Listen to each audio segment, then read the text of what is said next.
Bonjour à tous, aujourd'hui on va tester le Synology DS223. Très rapidement, dans la boîte, nous avons bien sûr le câble d'alimentation, quelques vis, le câble réseau et le Synology, heureusement. Alors, il est bien emballé pour éviter les rayures, il est dans un genre de papier tissu. Niveau design, on est toujours dans la sobriété chez Synology, c'est joli, c'est mat. Sur ce modèle, c'est plutôt sympa, on a accès au disque dur directement vers l'avant avec un petit bouton push, on tire dessus et on a le berceau du disque dur qui nous vient en main. Alors, ils ont fait quelque chose de bien pensé, on n'a pas besoin de tournevis pour pouvoir installer les disques durs sur les berceaux, il y a juste à tirer une petite languette et ça libère l'emplacement pour insérer le disque dur. Il y a des vis bien sûr pour pouvoir installer des disques durs de 2,5 pouces, donc vous pouvez installer des SSD ou autres, c'est tout à fait possible. En tout cas, sur le choix des disques durs, faites bien attention, c'est généralement des disques durs de type NAS qu'il faut utiliser. Une fois les deux disques durs montés, il vous reste plus qu'à les plugger dans le Synology, brancher électriquement et faire son premier démarrage.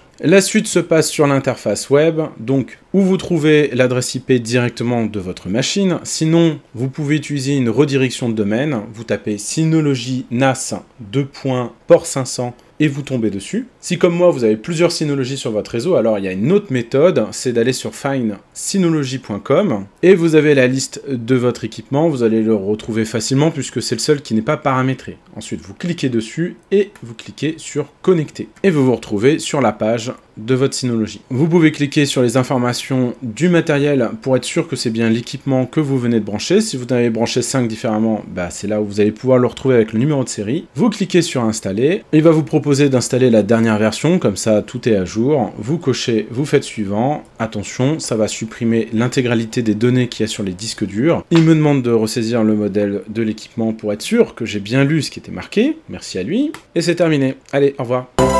Et on va laisser télécharger ça correctement, et puis ensuite il va l'installer, il va redémarrer, et on va se retrouver sur cette page web, donc il n'y a rien à faire, il faut attendre un moment. Donc ça commence par le fameux nom d'utilisateur et mot de passe, donc là il ne faut pas se planter, donc faites bien attention. Alors généralement, si vous voulez une idée de nom de périphérique, moi je commence par NAS, le nom de la société, un tiré, et je mets 001. C'est totalement arbitraire, vous pouvez mettre ce que vous voulez, mais voilà, je vous donne une réponse, une solution si vous posez la question comment l'appeler. Alors, si je peux vous donner un conseil, c'est de ne jamais créer un utilisateur qui porte le mot admin ou administration, puisque c'est souvent ce que les robots vont commencer à attaquer. Donc vous mettez vraiment votre nom, prénom, ou en tout cas la syntaxe qui vous convient, et vous mettez un mot de passe assez solide, un mot de passe que vous ne mettez pas partout, puisque bien sûr c'est quelque chose qui est sensible. Là c'est les sauvegardes de tous les éléments d'une entreprise, donc vous risquez de devoir délivrer beaucoup d'informations si votre mot de passe est compromis. Donc là il y a deux choix, c'est où vous faites l'installation en automatique, ou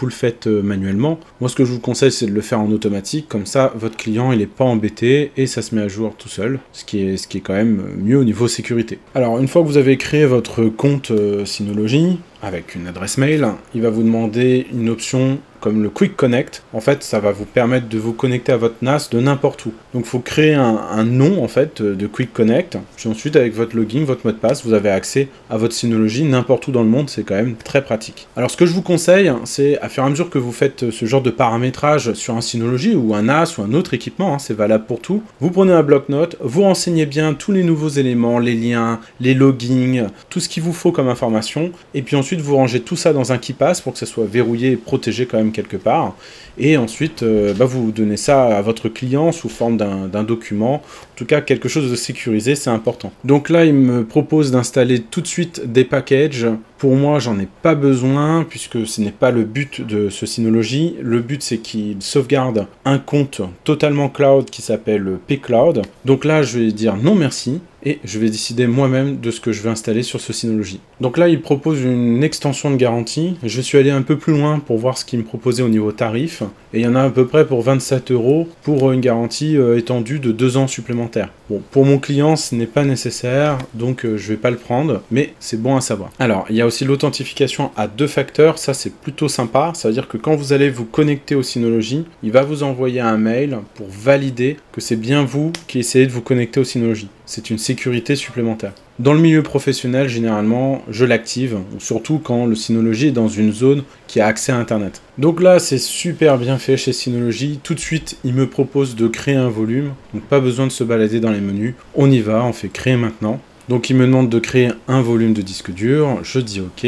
Là, il me propose plusieurs types de RAID. Là ensuite, il y a plusieurs options comment créer le disque. C'est vraiment différent selon le nombre de disques et quelle tolérance de panne vous voulez. Moi, dans mon cas actuel, j'ai 2 disques durs et je souhaite que si un disque dur tombe en panne, je ne perde pas les données. Donc là, je vais choisir SHR directement et je vais sélectionner mes 2 disques durs. C'est mieux d'effectuer une vérification de disque puisque comme ils sont venus directement depuis un transporteur, il est possible que le carton soit tombé au sol et que le disque dur a un défaut. Donc c'est toujours mieux de faire une vérification comme on ne connaît pas encore la provenance des disques durs.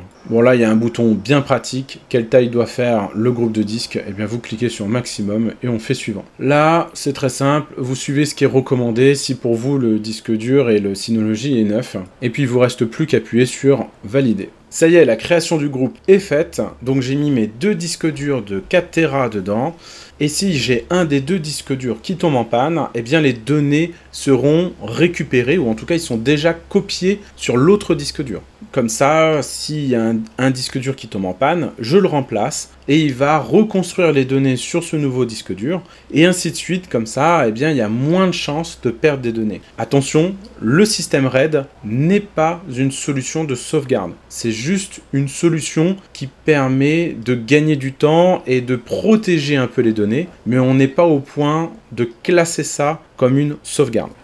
Ensuite, ce que je vous propose de faire, c'est de faire un petit tour au niveau du centre des paquets, vérifier ceux qui sont installés et surtout ceux à mettre à jour. Une fois que vous avez fait le tour au niveau des centres de paquets, que vous avez téléchargé les différents modules qui vous intéressent pour votre Synology, ce que je vous propose, c'est qu'on effectue la création de notre premier dossier partagé. Donc vous cliquez dessus et vous faites panneau de configuration. Ici, c'est assez simple, vous pouvez voir les icônes dans l'ordre. On va commencer par le dossier partagé. On va créer un dossier donc partagé. Moi, je vais l'appeler pCloud pour mon client. Vous l'appelez comme vous voulez. Et ici, vous choisissez si ce dossier, il doit être caché ou pas de votre réseau. Est-ce que vous devez masquer les sous-dossiers? Est-ce que vous devez activer la corbeille? Ça, c'est super pratique.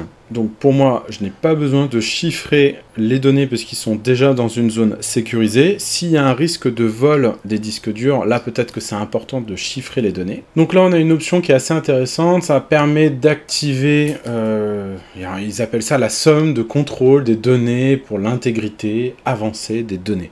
En gros, les données vont être vérifiées, checkées, et s'ils sont corrompus, eh bien, il va se débrouiller pour réparer ça. Et s'il n'arrive pas à le réparer, au moins il l'aura vérifié, il va pouvoir le signaler. Ensuite, on fait un petit tour généralement sur les différentes fonctions disponibles. On peut créer d'autres dossiers à cet endroit-là. Hein. Sinon, après, il y a la gestion des clés des chiffrements. Là, c'est pas notre cas. Et sinon, on peut vider toutes les corbeilles. C'est quand vous avez plus beaucoup de place. Ou créer une planification de vidage de la corbeille. Donc ça, c'est quelque chose qui est à faire. Donc là, on a la création de la tâche vidage corbeille. Donc là, ça c'est bon. Cette tâche-là, elle va s'exécuter tous les dimanches. Comme ça, ça ne va pas s'exécuter pendant une journée ou à un moment où on a besoin des ressources du Synology. Ce qu'elle va faire, c'est qu'elle va vider la corbeille du dossier pCloud que je viens de créer et elle va garder en tout cas les fichiers conservés 365 jours. Donc là, j'ai mis beaucoup parce que pour 10 ou 20 euros de plus, on a pu doubler la taille des disques durs, plus que ce qu'on avait besoin. Donc je peux me permettre de mettre autant parce qu'on a 2 fois plus de disques durs, de capacité de disques durs que ce qu'on avait besoin à l'initial. Mais c'est parce que pour 20 euros de plus, on avait le double, alors autant se faire plaisir. Ensuite, on peut regarder dans le dossier service. Donc SMB, c'est le réseau, on va dire, côté Windows. Après, il y a d'autres types de réseaux. Le FTP qui est assez connu aussi, le AirSync qui peut être utilisé avec un autre NAS si je ne me trompe pas. Et après vous avez encore des options avancées à cet endroit-là. Donc en tout cas c'est très complet. C'est pour ça que Synology, c'est une référence dans ce domaine. Là, dans notre cas, on va pas utiliser tout ça, on va juste utiliser le réseau SMB, ça sera largement suffisant. Ensuite, il faut bien créer les utilisateurs, donc je vais créer le client. L'accès externe, ça par contre, c'est très important, il faut bien le renseigner, et si vous ne l'avez pas renseigné au lancement de la machine, c'est à cet endroit-là que vous allez pouvoir vous inscrire et mettre ça comme il faut. Ensuite, sur le plan réseau, c'est assez important, il faudra mettre une adresse IP fixe, ça c'est toujours mieux. Là, pour mon cas, comme je suis encore en labo et à la construction, je ne vais pas le mettre en IP fixe, mais c'est quelque chose que je ferai arriver chez le client. Le portail de connexion, vous pouvez bien sûr le personnaliser, mettre au nom d'une société, ça peut être peut-être sympa et professionnel d'avoir quelque chose avec le logo d'une boîte ou autre. Alors c'est mon cas, hein. Moi je vais rajouter le logo de la société de mon client. Donc moi je crée toujours un compte mail à cet endroit-là, ou en tout cas je connecte un compte mail pour envoyer les notifications. Ici on peut ajouter les destinataires, donc vous pouvez choisir ou en warning, ou critical, ou tout recevoir, tous les mails. Sinon vous pouvez créer et puis cocher la case de ce que vous souhaitez avoir comme information, donc ça peut être simplement un avertissement, ça peut être aussi un peu plus loin, vous pouvez mettre en critique, donc là vous avez précisément la différence entre critique et avertissement. Vous pouvez cocher la case pour même forcer une information si elle est juste en forme d'info. Par exemple, les adresses IP bloquées, vous voulez quand même avoir la liste, vous cochez là et vous recevrez tout de même les informations des IP qui sont bloquées. Ensuite, vous avez les différents éléments, comme quoi ça a été retiré brutalement ou pas. En tout cas, vous pouvez cocher, créer votre règle et recevoir par mail à chaque fois que ça se présente. Et ici, vous avez le nom de l'équipement que vous avez choisi. Ensuite, matériel et alimentation, ça c'est très très important, c'est de bien cocher la case redémarrer automatiquement lorsque le problème d'alimentation est résolu. Sinon, quand il y a une coupure électrique et que l'électricité est revenue, votre Synology ne va pas redémarrer de lui-même.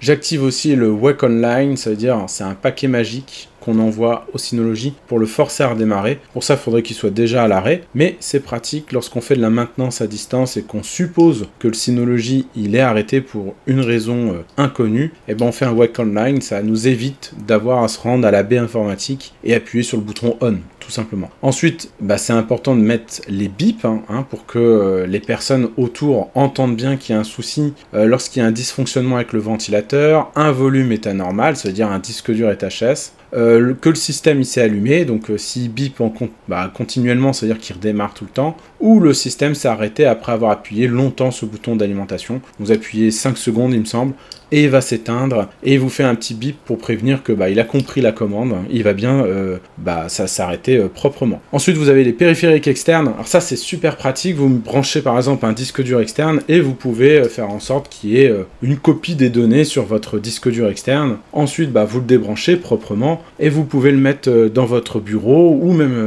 chez vous, comme ça vous avez des sauvegardes à froid, ça veut dire qu'on ne peut pas pirater ces données-là, puisque c'est sur un disque dur dans une armoire ou autre, et donc vous risquez pas de perdre des données, même s'il y a eu chiffrement, même s'il y a eu corruption, même si ça a pris des proportions énormes, au moins là vous êtes protégé, quoi. Alors petite astuce aussi, si vous voulez naviguer dans vos dossiers sans avoir besoin de le faire depuis le PC ou autre, vous avez un petit dossier, un petit programme qui s'appelle File Station, et dedans vous avez vos dossiers, et vous avez aussi la corbeille dans chaque dossier, donc c'est très pratique. Si vous avez un utilisateur qui a supprimé des choses qu'il ne fallait pas, vous pouvez les récupérer facilement à cet endroit là. On a fait le tour de la machine, merci pour votre attention, laissez-moi un petit message et un petit commentaire, ça me fera très plaisir. Si cette vidéo vous a plu, laissez un petit like, abonnez-vous, il y aura d'autres vidéos de ce type. Sinon, si vous avez besoin d'un petit coup de main, une question ou autre, il y a l'espace commentaire pour ça. Et si vous avez besoin, comme mon client, une installation complète et assistée, je peux vous aider à distance si vous êtes loin de Paris. Et si vous êtes dans la région des Yvelines ou autre, je peux même faire l'installation avec vous en présentiel. Voilà, merci pour tout, à la prochaine, au revoir.